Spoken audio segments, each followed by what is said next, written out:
doesn't it seem like there's a bit of celebration in the media? It's like, another variant. Yes, I feel it. I feel it from Fauci. I feel it from the media. Like, would you calm down? I think folks were afraid we would enjoy all of our Turkey Day festivities a little bit too much. So to have something awful that they can throw over the whole thing like a wet blanket, you can't pass that up. Doesn't matter if we don't know how infectious it is. Doesn't matter if we don't know how deadly it is. Doesn't matter if there aren't many people who are even necessarily positively confirmed cases that are infected with this variant.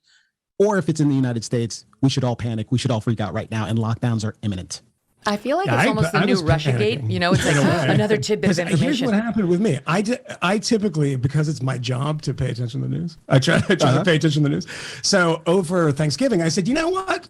I am going to pay attention to my lovely, beautiful 10-year-old daughter and my friends and my family for the first time in 10 years. That's the first time she's met me.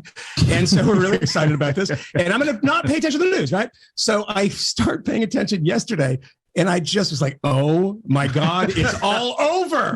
So I get how people panic about this stuff. So if your interaction with this is mostly headlines, so then I start reading a little more and I was like, oh, okay. So you notice this in the markets too. The markets tanked in response to this. And then pre-market this morning and so far today, roaring back because they were like, oh yeah, that's a bit of hype. I mean, it's more from fakery. The very early indications, and we'll have to consult Dr. Science about this sometime soon, but I haven't seen anything that suggests that it is more deadly, that it sounds like we're doing Delta all over again, except it's a little bit more infectious than Delta. Well, what did we do last time? What happened when Delta happened? We forgot everything we had learned the previous 12 months. We're like, oh my God, we're going to have to close schools because, think about the kids. Well, the kids are still very comparatively not infectious, and thankfully they don't get hurt comparatively to the rest of the populations. It's crazy. The numbers are still less than 700 people under the age of 18 in America out of the 775,000 people who've died were kids. So we're doing it all over again. If there is no difference ultimately in how much this affects people, right? The deadliness of it.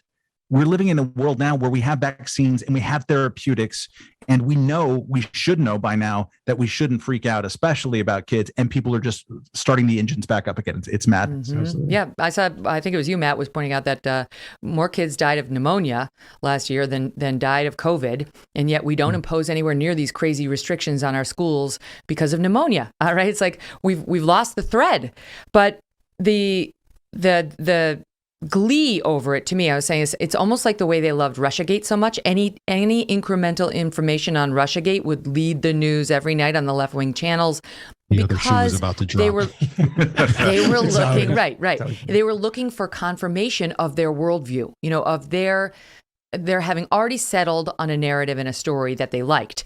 And I almost feel like the approach to these new variants is the new version of that.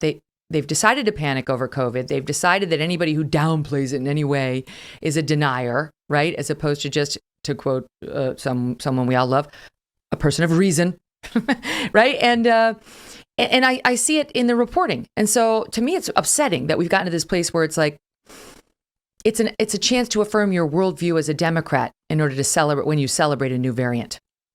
Yeah. And if you're at all concerned about COVID and you think that Americans should take a pandemic seriously, or that people around the world should take things seriously, then you should be concerned about hysteria related to the health security theater or public health theater, because people can't take the reporting seriously. They certainly can't take the guidance of public officials seriously if they are freaking out about absolutely everything. And if the media coverage is driven more by a desire to sensationalize or to cater to particular political biases than it is actual tangible evidence that there's something that we should all be concerned about.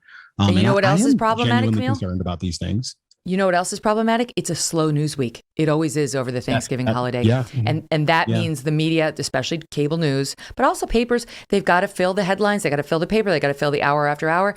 And this is what they do. They'll just take it, report on every little line item, and blow it up like, the plague has returned. In fairness, there is, 3 countries have stopped travelers from entering the country anymore, right? Israel and Japan and Mulvaney, I think it was the third. Damn.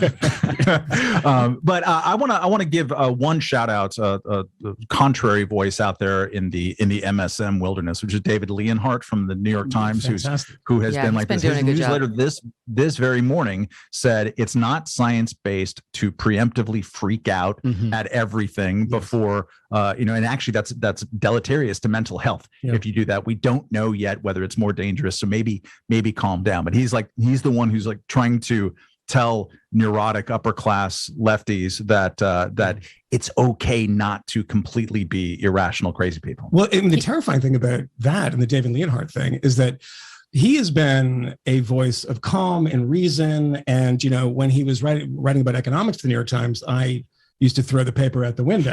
And now I'm like, oh, this is interesting. But the incredible thing about how much this has been a culture war waged on both sides. In the mainstream media, we hear often about people, they're not masking and they're protesting and they're Trump people. The culture war is waged in a much more, kind of sharper way from the left. And you can see that within the New York Times. I've heard this from people, that there is anger at David Leonhart for actually being calm and rational. And it's a very, very simple equation here. Why do people freak out about this? And why do people freak out about the new variants? When they know nothing, it's a very, very simple thing. They're pointing their finger at people who have taken the masks off and say, everybody calm down, we hate Fauci, and say, see, here's another one. Here's another one, and you're not doing anything. If you don't take this seriously, look, it's going to get bigger and it's going to expand and it's going to envelop us all and kill us all. And that is the simple equation for these people. They don't care about the actual science behind it, because science, of course, is not a word that means anything anymore. I mean, Anthony Fauci he was appointed by science. He's apparently a science god. To the University of Science over there. No, I'm going to start doing that. I'm just going to start saying, I am journalism. I am law. Yes. That's it. We've been saying it quietly over here for a while. With your face on it that says she's journalism.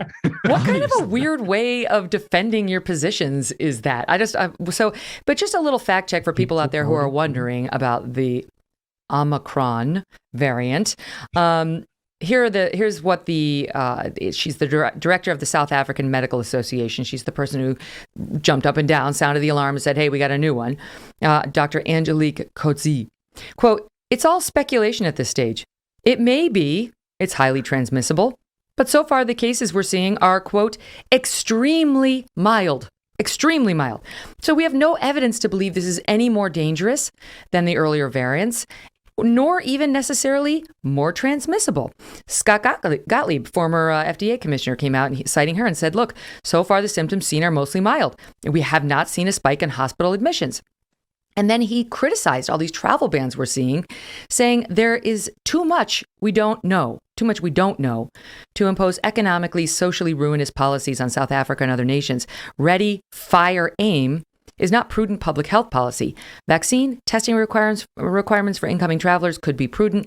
Outright travel bans can hurt more than help. And yet, as you point out, those bans are everywhere now against these South African nations. The United States, Canada, Russia, Italy, Belgium, France, Germany, Japan, Malta, the Netherlands, Hong Kong. I could go on. Israel plans to ban all foreigners for 2 weeks after one case was confirmed there, between 7 and 10 suspected others. They're tracking people on their iPhones if they've got it. There's a legal challenge already to that. Great Britain, yes, travel ban. And also all travelers from abroad now must not only get a PCR test within 48 hours of arrival, but any contacts of those who test positive with a suspected case of Omicron, the contacts have to self-isolate for 10 days. So don't plan on going to Great Britain. I got it in just under the wire. On and on it goes. Based on what? No evidence of anything.